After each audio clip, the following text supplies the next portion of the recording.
வணக்கம், welcome to unlearn facts, அதாவது அறியாத உண்மைகள். இன்னைக்கு நம்ம பார்க்க போற டாபிக் என்னன்னா, இந்த விஷயத்தை கண்டுபிடிச்சது ஒரு சர்ஜனா.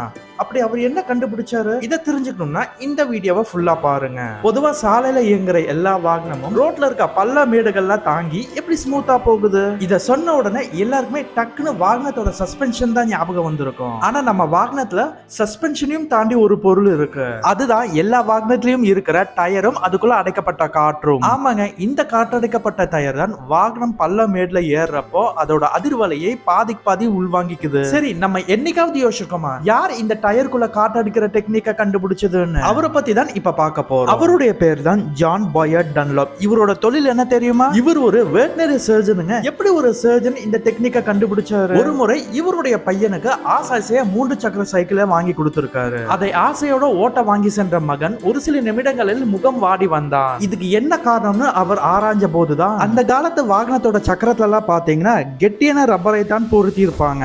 அதனால என்ன ஆகும்னா அந்த சாலையில வாகனத்தை ஓட்டுறப்போ அந்த டயர் எகிரி குதிக்கும். அதனால வாகனத்தை இயக்க கொஞ்சம் சிரமமா இருக்கும். இதை எப்படி சரி செய்யலாம்னு யோசிச்சப்போ அவருக்கு ஒரு ஐடியா தோணி இருக்கு. அது என்னன்னா, அந்த வாகனத்துல இருக்கிற சக்கரம் முழுவதும் ஒரு மெல்லிய ரப்பரால சுத்தி அதோட முனையில பசையை ஓட்டி பின்பு அதுக்குள்ள காற்றை செலுத்தினார். பின்பு அந்த பையன் அந்த சைக்கிளை எளிதாக ஓட்டினார். அவருடைய முகத்துல எவ்வளவு மகிழ்ச்சி தெரியுமா? அதே சந்தோஷத்துல அந்த காற்றடைக்கப்பட்ட டயரை மேம்படுத்தி டிசம்பர் 7, 1888 அப்போ இதுக்கு காப்புரிமையை வாங்கினார். பின்பு இதற்காக 2 தொழிற்சாலைகளை தொடங்கினார். ஆனா இவர் இந்த டெக்னிக் கண்டுபிடிக்கிறதுக்கு முன்னாடி சரியா 1845 அப்போ ராபர்ட் வில்லியம் தாம்சன் என்பவர் இந்த டெக்னிக்கை கண்டுபிடிச்சு அதுக்கும் காப்புரிமை வாங்கினார். ஆனால் டன்லாப் கண்டுபிடிச்ச காற்றடைக்கப்பட்ட டயர் ரொம்ப மலிவு விலைக்கு விற்றதால் அவருக்கு ஆதரவு பெருகியது. ஒரு மகத்தான கண்டுபிடிப்பு மூலம் வாகனத்துறையில் புரட்சியை ஏற்படுத்திய டன்லாப் 1921 அக்டோபர் 23 அப்ப காலமானார். இவருக்கு பெருமை சேர்க்கும் விதமா அயர்லாந்துல டன்லாப்போட உருவத்தை 100 பவுண்ட் நோட்டில் அச்சடிச்சு வெளியிட்டு இருக்கு. இந்த கண்டுபிடிப்பை பத்தி நீங்க என்ன நினைக்கிறீங்கன்னு கீழே கமெண்ட் பண்ணுங்க. மறக்காம லைக் அண்ட் ஷேர் பண்ணுங்க.